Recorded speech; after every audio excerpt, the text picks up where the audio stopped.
Assalamualaikum warahmatullahi wabarakatuh. Hai teman-teman, perkenalkan nama saya Aspa Musdalifah dengan NIM 2019143022 dari kelas 4C Program Studi Pendidikan Guru Sekolah Dasar Fakultas Keguruan dan Ilmu Pendidikan Universitas PGRI Palembang. Baik, pada hari ini saya akan mempresentasikan materi dari pertemuan 1 sampai 8 sebagai tugas ujian tengah semester dalam mata kuliah pendalaman materi PKN Sekolah Dasar. Dosen pengampu Kiki Aryaningrum, Magister Pendidikan. Langsung saja, saya presentasikan materi yang telah saya pelajari dan pahami.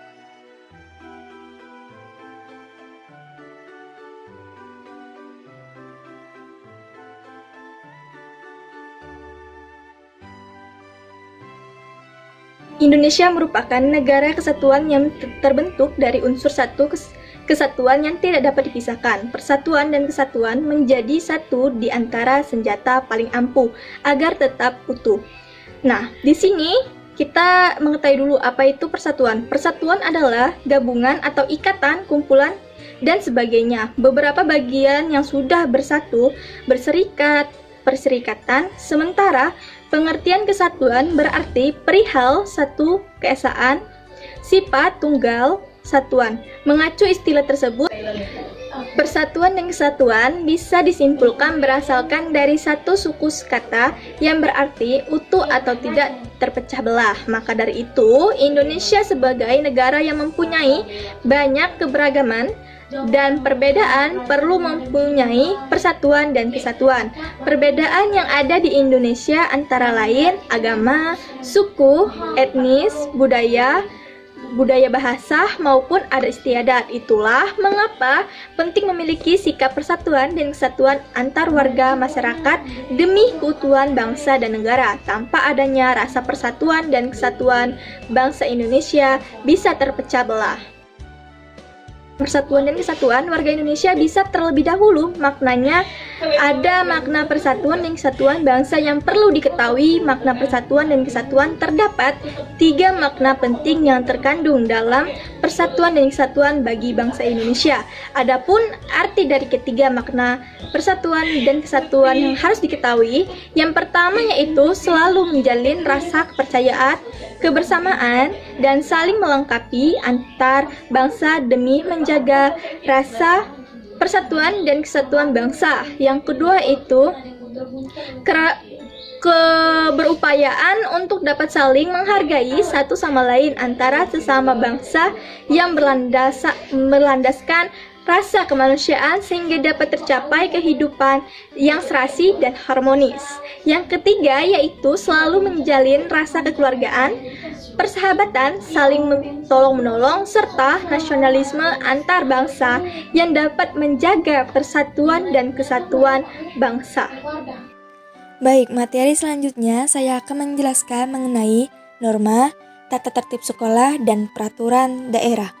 Di sini saya akan menjelaskan dulu macam-macam norma dan contohnya. Yang pertama yaitu norma agama. Norma agama merupakan sekumpulan kaidah atau peraturan hidup yang sumbernya dari wahyu ilahi. Norma agama diatur aturan hidup yang harus manusia sebagai perintah-perintah, larangan-larangan, dan ajaran-ajaran yang bersumber dari Tuhan Yang Maha Esa. Contoh norma agama itu apa saja sih? Yang pertama, melaksanakan ketentuan agama seperti sesama manusia menghormati orang lain, tidak semena-mena terhadap orang yang lemah. Yang kedua yaitu menjauhi larangan agama seperti yang melakukan perjudian, minum-minuman keras, pikiran fitnah, membunuh, perbuatan zina, pajak riba, dan lain-lain. Yang ketiga yaitu melaksanakan sholat atau sembahyang ibadah tepat pada waktunya. Yang kedua yaitu norma kesusilaan.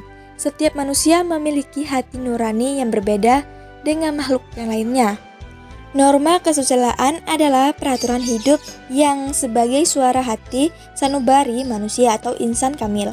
Contoh norma kesusilaan adalah yang pertama yaitu dilarang membunuh, jujur, benar, menghormati, menghargai orang lain, dan yang ketiga yaitu norma kesopanan atau adat. Norma kesopanan juga sering disebut sebagai norma adat masyarakat tertentu. Landasan kaidah ini adalah tergantung pada kepantasan dan kebiasaan yang berhubungan dengan masyarakat itu. Jadi, norma kesopanan adalah peraturan hidup yang bersumber dari tata pergaulan masyarakat tentang etika santun dan tata krama dalam masyarakat. Contoh norma kesopanan adat istiadat yang pertama yaitu tidak meludahi di sembarang tempat, bertukaran kata yang sopan, tidak menyakiti kepada siapapun, masuk rumah orang lain dengan permisi, menghormati orang yang lebih tua atau dituakan, mempersilahkan atau memberi tempat duduk pada wanita dalam bus atau kereta api. Yang keempat yaitu norma hukum. Norma hukum adalah norma atau aturan-aturan yang bersumber dari pemerintah atau negara. Norma hukum dibuat oleh pejabat pemerintah yang berurusan dengan tertulis dan sistematika tertentu. Contoh norma hukum yang pertama adalah barang siapa menghilangkan nyawa orang lain yang dikenakan pidana penjara dengan ancaman pidana sekurang-kurang 15 tahun. Yang kedua yaitu mengemudi kendaraan bermotor harus membawa surat izin pengemudi, SIM, dan surat tanda nomor kendaraan atau STNK. Yang ketiga yaitu barang siapa mengambil hak milik orang lain untuk dikuasai akan otoritas pidana. Yang keempat, tidak boleh ingkar janji, penipuan dalam jual beli. Dan selanjutnya kita akan membahas mengenai tata tertib sekolah. Tata tertib sekolah yang dimaksud sebagai rambu-rambu bagi siswa dalam berperilaku, bertindak, atau berbicara secara kegiatan sehari-hari di sekolah dalam rangka menciptakan suasana budaya sekolah yang dapat mendukung kegiatan pembelajaran yang efektif. Tata tertib sekolah salah satunya yang pertama yaitu siswa datang 15 menit sebelum pelajaran dimulai. Yang kedua yaitu setelah tanda bel masuk berbunyi, siswa berbaris di depan kelas, kemudian masuk saat persatu dan tata tertib yang teratur. Yang ketiga yaitu sebelum dan sesudah pelajaran, siswa wajib berdoa dipimpin oleh ketua kelas atau bergiliran. Yang keempat, waktu pelajaran berlangsung, siswa wajib menjaga ketertiban kelas. Yang kelima, waktu istirahat, siswa wajib di keluar kelas dan tidak boleh keluar dari halaman sekolah. Kemudian, siswa wajib berpakaian sopan dan berseragam dengan ketentuan. Dan selanjutnya dijelaskan di sini. Baik, di sini saya akan membahas peraturan daerah atau Perda adalah suatu peraturan yang telah tercantum di perundang-undangan yang dibentuk atau dibuat oleh Dewan Perwakilan Rakyat Daerah atau disebut juga dengan DPRD dengan persetujuan kepala daerah. Beberapa contoh peraturan daerah Perda yakni seperti peraturan daerah mengenai larangan merokok di tempat umum, peraturan daerah mengenai pengelolaan pasar dan tempat jual, peraturan daerah mengenai rencana tata ruang wilayah seperti pelaksanaan syariat Islam di Provinsi Jawa Barat. Yang terakhir yaitu peraturan daerah mengenai kebersihan lingkungan. Selain itu, di Provinsi Jakarta terdapat peraturan daerah mengenai larangan merokok di tempat umum. Peraturan ini juga sudah banyak diterapkan di daerah-daerah lain, seperti di daerah Sumatera Selatan. Peraturan ini sengaja dibuat mengingat merokok di tempat umum akan mengganggu kenyamanan orang lain, seperti itu. Selanjutnya yaitu materi gotong royong. Gotong royong dapat diartikan sebagai suatu model kerja sama yang disepakati bersama dalam perspektif sosio-budaya. Nilai gotong royong adalah semangat yang diwujudkan dalam bentuk perilaku atau tindakan individu yang dilakukan tanpa pamrih atau mengharap balasan untuk melakukan sesuatu secara bersama-sama demi kepentingan bersama atau individu tertentu. Penerapan model kolaboratif learning di sekolah dasar pada kelas 6 mata pelajaran PKN dan juga kelas 5 mata pelajaran matematika. Dalam model ini siswa dibentuk dalam suatu kelompok untuk mengerjakan suatu proyek atau tugas. Siswa dibimbing oleh guru agar saling berkolaborasi dengan teman kelompoknya untuk mengerjakan tugas. Secara tidak langsung, guru memberikan pendidikan karakter gotong royong pada siswa dalam proses pembelajaran.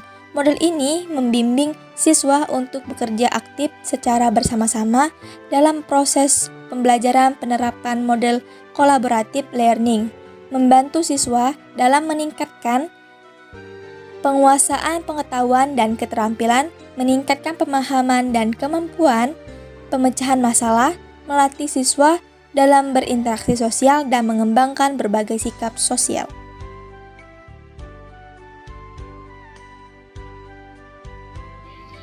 Desain utama negara untuk mengatur berbagai fundamental dan strategis dari soal struktur kekuasaan dan hubungan antara kekuasaan organ negara sampai hak asasi manusia. Sistem ketatanegaraan dalam Undang-Undang Dasar akan menentukan nasib bangsa dan negara. Proses amandemen Undang-Undang 1945 terjadi secara bertahap selama 4 kali, yaitu tahun 1999, tahun 2000, tahun 2001, dan tahun 2002. Ada berbagai kekurangan dalam 4 tahap amandemen tersebut yang mendapat sorotan tajam di antaranya para pengamat. Adanya kekurangan dalam amandemen Undang-Undang Dasar 1945 adalah merupakan hal yang manusiawi karena banyaknya materi diubah, dikurangi, atau ditambah dengan amandemen pertama sampai keempat.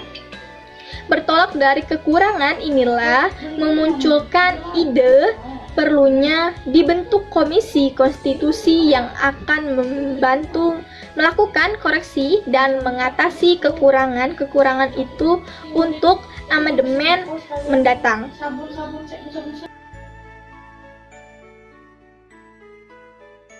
Kira-kira kalian tahu nggak Pancasila dan ideologi itu apa? Simak ya. Baik, sebelum kita bahas lebih jauh mengenai Pancasila sebagai ideologi dan dasar negara, kita harus tahu itu apa sih Pancasila dan ideologi. Baik, simak baik-baik ya. Pancasila adalah ideologi dasar bagi negara Indonesia. Pancasila ini terdiri dari 2 kata Sangsekerta, yaitu panca berarti 5 dan sila berarti prinsip atau asas. Pancasila merupakan pedoman kehidupan berbangsa dan bernegara bagi seluruh rakyat Indonesia. Sedangkan ideologi merupakan pengarahan atau pengucapan terhadap suatu hal yang terumus di dalam pikiran. Baik, sebelum kita membahas sejarah, ada 3 tokoh yang memaparkan gagasannya mengenai Pancasila. Yang pertama yaitu ada Bapak Muhammad Yamin. Pada tanggal 29 Mei 1945, Master Muhammad Yamin mengemukakan pikirannya tentang dasar negara yang terdiri dari 1. Peri kebangsaan, 2. Peri kemanusiaan, 3. Peri ketuhanan, 4.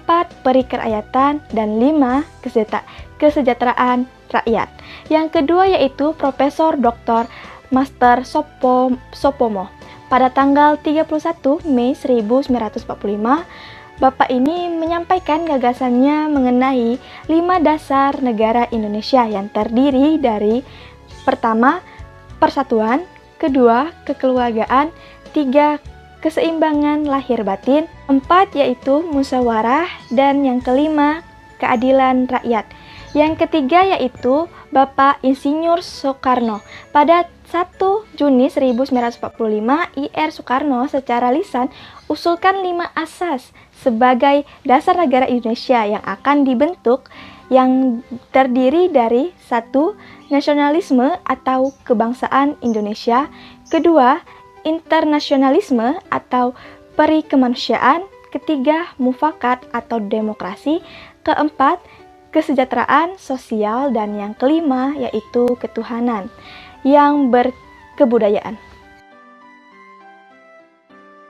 Di dalam tinjauan terminologi, ideologi is manner or content of thinking characteristic of an individual or class, atau langkah hidup atau perilaku atau hasil pemikiran yang menunjukkan sifat-sifat spesifik dari seseorang individu atau satu kelas.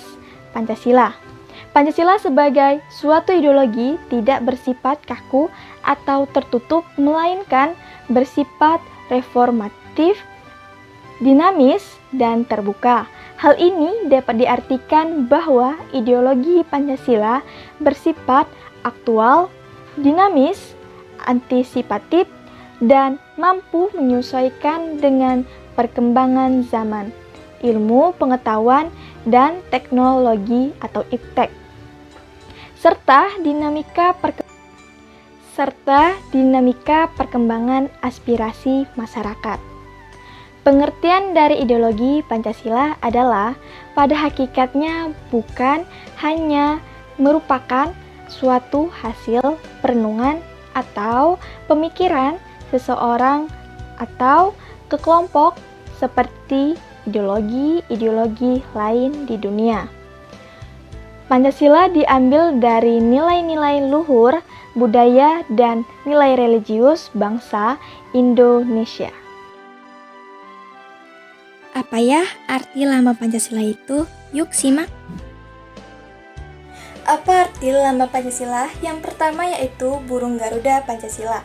Dalam cerita kuno tentang para dewa adalah kendaraan Dewa Wisnu yang besar dan kuat. Yang kedua yaitu warna burung Garuda adalah kuning emas yang menggambarkan sifat agung dan jaya. Yang ketiga yaitu Garuda adalah seekor burung gagah dengan paruh, sayap, ekor, dan cakar yang menggambarkan kekuatan dan tenaga pembangunan. Yang keempat yaitu jumlah bulu burung Garuda Pancasila di leher memiliki 45 bulu yang menggambarkan tahun kemerdekaan Indonesia, 17 Agustus 1945.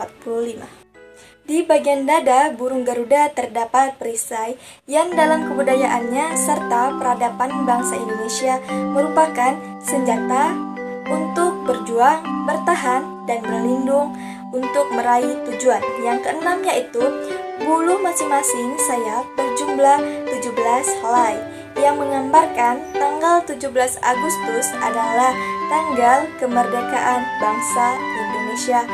Yang ketujuh yaitu garis hitam tebal di tengah perisai melambangkan garis khatulistiwa yang melukiskan lokasi Indonesia berada di garis khatulistiwa. Yang kedelapan yaitu warna dasar perisai adalah merah putih seperti warna bendera Indonesia.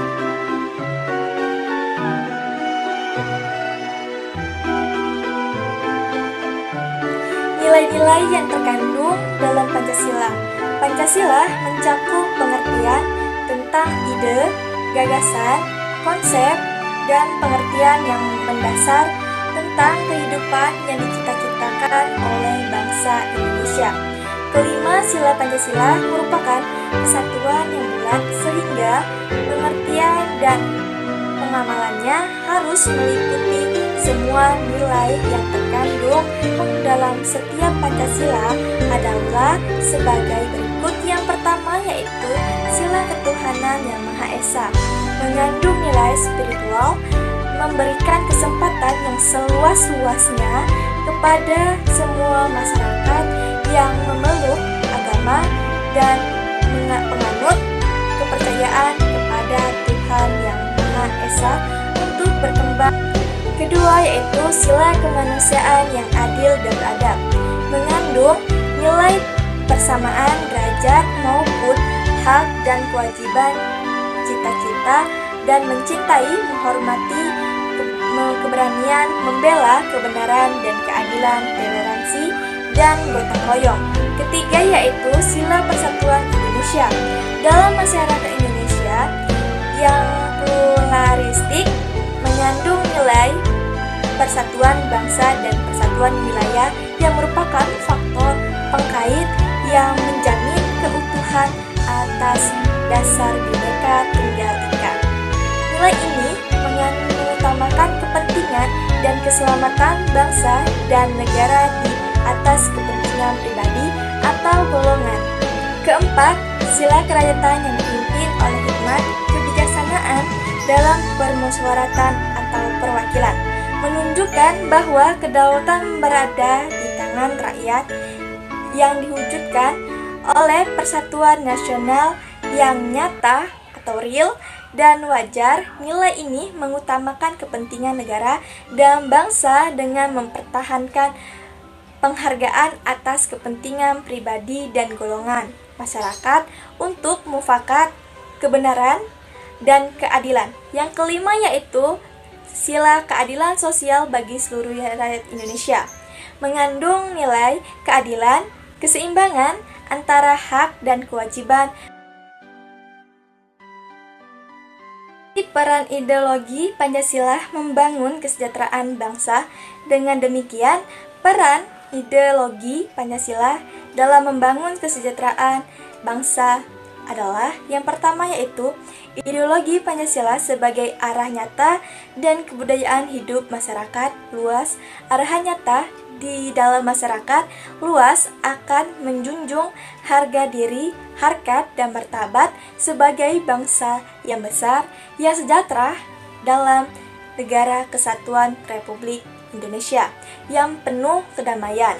Yang kedua yaitu Pancasila mempunyai tujuan dan nilai luhur yang mempunyai ciri masyarakat yang beradab, bermutu dengan demokrasi dan berbudaya. Ketiga yaitu ideologi Pancasila sebagai alat pemersatu, yaitu khususnya untuk pemacu pemberdayaan masyarakat mandiri, profesional, sejahtera, dan berbudaya.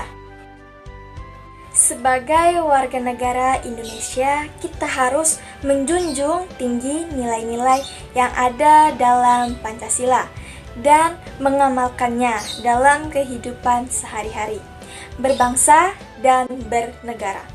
Karena Pancasila adalah pedoman hidup, jangan mudah terpengaruh oleh budaya asing yang masuk ke negara kita. Kita harus menyeleksi dan tidak menerima begitu saja pengaruh yang masuk ke dalam negara kita, karena kita semuanya sesuai dengan kepribadian bangsa kita, yaitu Pancasila. Baik, itulah yang materi yang telah saya jabarkan dan saya jelaskan mengenai Pancasila sebagai ideologi dan dasar negara Indonesia.